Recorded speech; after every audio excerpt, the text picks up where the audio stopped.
So how do you talk to kids about weight loss without giving them an eating disorder? So I get this question a lot.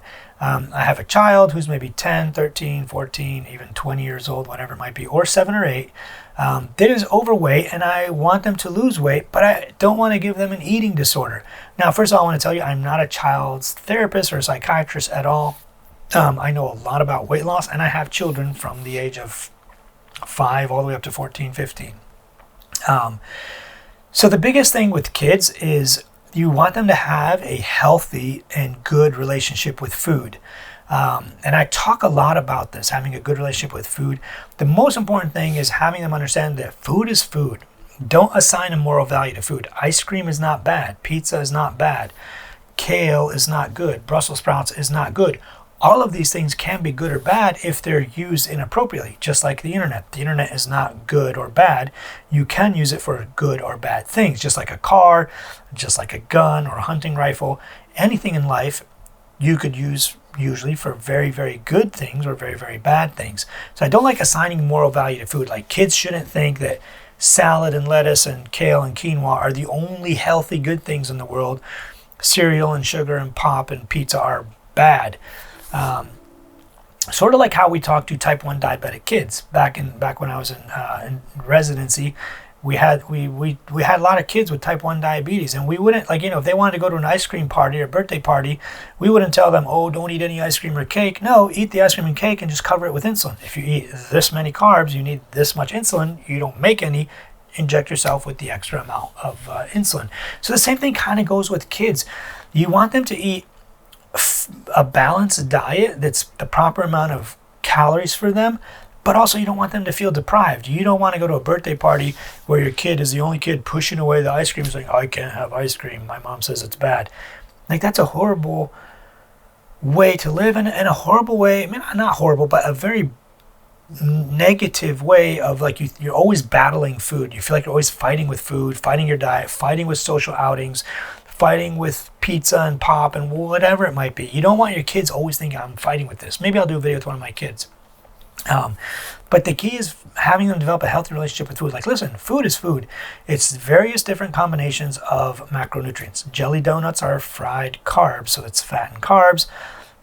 A ribeye is fat and protein. Broccoli is fiber and mostly carbs, fibrous carbs, those kind of things. Each food, nuts are one of the few things. It's a balance of almost everything. It's a little bit of carbs, a little bit of protein, a little bit of fat.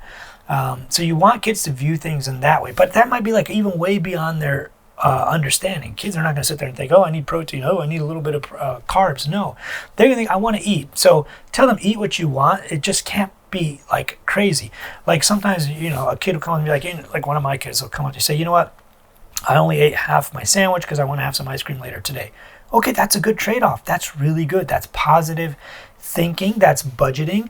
If we're thinking of this in a financial standpoint, you have X amount of dollars in your bank account. You already took 3 out. You got about 2 more left. You can save those 2 more for later tonight, and that's your ice cream.